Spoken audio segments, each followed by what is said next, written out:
नमस्कार, मैं पंकज कुमार। भारतीय राजनीति में चुनाव में गड़बड़ी का आरोप कुछ नया नहीं है। इन आरोपों को हार की हताशा मानकर सभी पक्ष आगे बढ़ जाते हैं।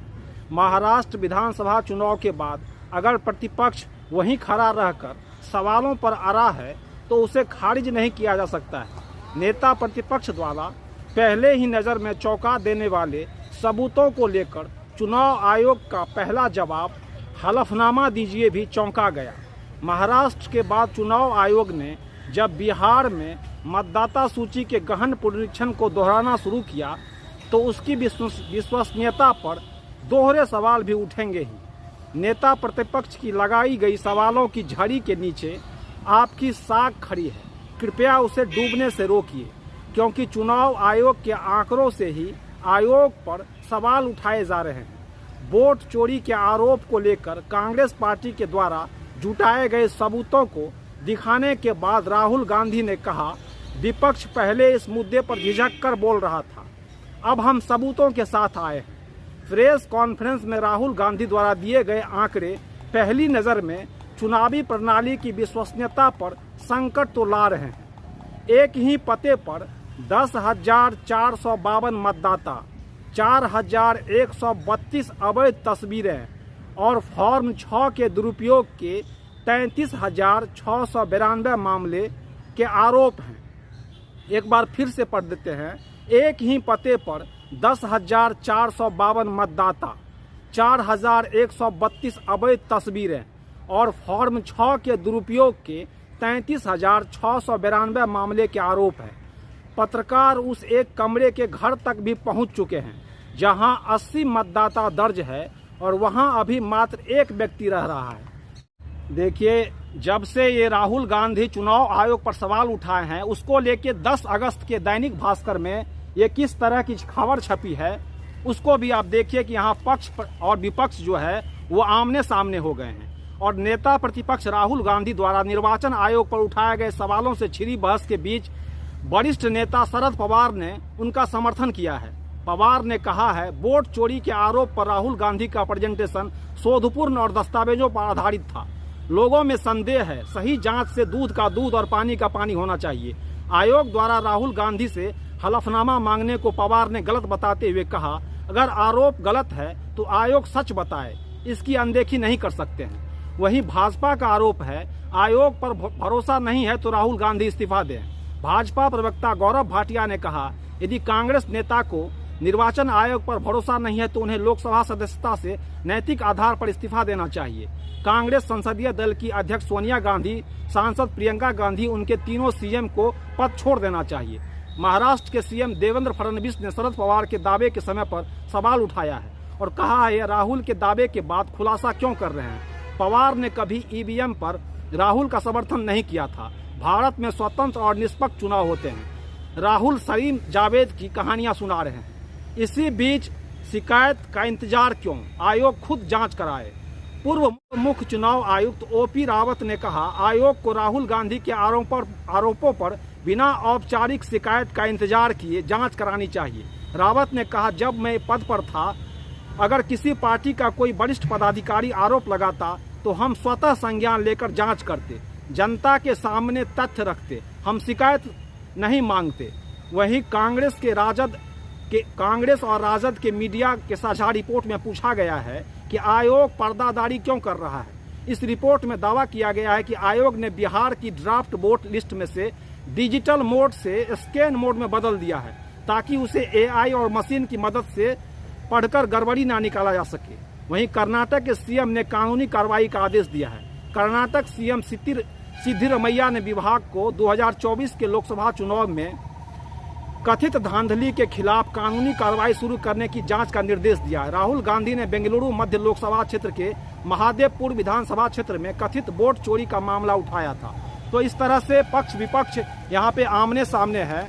वहीं दूसरी ओर आप देखिए, दैनिक भास्कर का ही एक खबर है, जो बिहार में जो गहन मतदाता पुनरीक्षण किया गया है उसके हवाले से दैनिक भास्कर में खबर छपी है कि आप देखिए, 1 अगस्त को जारी मतदाता सूची का प्रारूप। एक ही पते पर रह रहे हैं सैकड़ों मतदाता। मुजफ्फरपुर में एक ही पते पर 269, तो जमुई में 247 वोटर रह रहे हैं एक ही पता पर। मुजफ्फरपुर के बूथ नंबर 370 पर 629 वोटर, जिसमें मकान नंबर 27 में 269 मतदाता। वहीं जमुई के बूथ नंबर 86 पर 618 वोटर, जिसमें से 247 मतदाता एक ही मकान में रहते हैं। तो इस तरह से यहाँ जिस तरह से पेपर में खबर छप रही है और राहुल गांधी लगातार चुनाव आयोग पर सवाल खड़े कर रहे हैं, डेटा के माध्यम से प्रेजेंटेशन दे रहे हैं, तो सवाल बनता है कि आयोग इसका आगे आके जवाब दे। शिवसेना उद्धव गुट के नेता आदित्य ठाकरे ने राहुल गांधी के आरोपों पर कहा है कि सभी को अपनी राजनीतिक विचारधारा से ऊपर उठकर इस पोल खोल को देखना चाहिए। हम लंबे वक्त से कहते आ रहे हैं कि चुनाव आयोग ने पिछले कुछ सालों में भारत में स्वतंत्र और निष्पक्ष चुनाव नहीं होने दिए हैं। हम लोकतंत्र होने का दिखावा करते हैं, लेकिन असल में हम निष्पक्ष नहीं हैं। राहुल गांधी ने तार्किक रूप से सबूतों और तथ्यों के साथ पूरी पारदर्शिता के साथ चुनाव आयोग की पोल खोल दी है। बिहार में प्रतिपक्ष के नेता तेजस्वी यादव चुनाव आयोग पर सवाल उठाते हुए कहते हैं, यहाँ तो उप मुख्यमंत्री विजय कुमार सिन्हा के नाम से अलग अलग पते से 2 वोटर आईडी कार्ड हैं। तो ये 2 अलग अलग जिलों में हैं, 2 अलग अलग ईपीआईसी नंबर है, उम्र जो है अलग अलग है, और ये प्रधानमंत्री जी के खासन खास बिहार के और कोई नहीं, बिहार के उप मुख्यमंत्री विजय कुमार सिन्हा जी हैं। अब लखीसराय जिले के लखीसराय विधानसभा क्षेत्र से इनका ईपीआईसी आईडी नंबर है, आप सब लोग लिख सकते हैं, IAF 39393337। और पटना जिले की बांकीपुर विधानसभा निर्वाचन क्षेत्र से इनका ईपीआईसी आईडी है AFS 0853341। अब लखीसराय निर्वाचन विधानसभा क्षेत्र की मतदाता सूची के अनुभाग संख्या 1 के क्रम संख्या 276 में इनका नाम पंजीकृत है, जबकि बांकीपुर विधानसभा निर्वाचन क्षेत्र के अनुभाग संख्या 4 के क्रमांक संख्या 757 में इनका नाम जो है पंजीकृत है।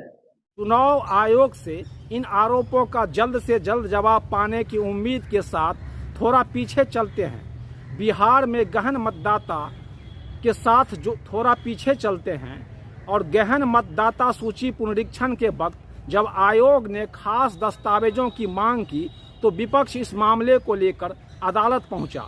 उस वक्त अदालत और चुनाव आयोग के बीच हुई बहस का मतलब यही था कि चुनाव आयोग भी अदालत की इस तरह स्वायत्त निकाय है। प्रधान न्यायाधीश ने चुनाव आयोग से कहा वह आधार कार्ड वैध दस्तावेज मानने पर विचार करे, लेकिन अदालत सहित चहुं ओर से आई अपील के बावजूद चुनाव आयोग ने आधार कार्ड को वैध मानने का कोई भी लिखित आधिकारिक आदेश नहीं दिया। बिहार मतदाता सूची के संदर्भ में अदालत ने टिप्पणी भी की थी कि नागरिकों की नागरिकता तय करना गृह मंत्रालय का काम है। बिहार के संदर्भ में चुनाव आयोग लगातार यही तर्क देता रहा है कि फर्जी मतदाताओं को वोट देने से रोकना चुनाव आयोग की जिम्मेदारी है। यानी महाराष्ट्र चुनाव के बाद बिहार विधानसभा चुनाव में आयोग ने अपने काम के दायरे का विस्तार किया। आपके इसी विस्तार पर महाराष्ट्र के संबंध में सवाल उठे। जब आप अपने काम को दोगुना विस्तार देंगे तो आपकी विश्वसनीयता भी दोहरे सवालों के दायरे में आएगी ही। फिलहाल महाराष्ट्र में सब कुछ साफ सुथरा होने के चुनाव आयोग के दावे के खिलाफ जो सबूत आए हैं उसे सीधे तौर पर खारिज करना संभव नहीं दिख रहा है। नेता प्रतिपक्ष ने जो आंकड़े दिए हैं वे चुनाव आयोग के ही हैं। विश्वसनीयता के मामले में TN सेशन ने चुनाव प्रक्रिया में जनता की विश्वास बहाली के लिए एक ही काम किया था, उन्होंने मशीनरी की विश्वसनीयता बनाया। आखिर सेशन ने को क्या जरूरत पड़ी थी कि मशीनरी को विश्वसनीय बनाने की? चुनाव आयोग पर उठे सवालों पर उनकी विश्वसनीयता के सवालों को वे भी खारिज कर सकते थे। सवालों की एक प्रवृत्ति होती है, सवालों को जितना दबाया जाएगा वे उतना बड़ा होता जाएगा। और तब अगर सेशन आयोग की विश्वसनीयता की बहाली नहीं करते तो सवालों का सैलाब लोकतंत्र की शुचिता को सभी बांध तोड़ देती। पिछले लंबे समय से बैलेट बनाम मशीन को लेकर जितने सवाल उठे सभी विश्वसनीयता को लेकर ही थे। महाराष्ट्र चुनाव के बाद सवालों का दायरा बढ़ा और इसके घेरे में मतदाता सूची आई। राहुल गांधी ने कहा, मतदाता सूची की राष्ट्रीय संपत्ति होती है। जिस सूची से किसी राष्ट्र का स्वरूप तय होता है वह राष्ट्रीय संपत्ति होना ही चाहिए। राष्ट्रीय संपत्ति के साथ आप मनमाना व्यवहार कर भी नहीं सकते हैं।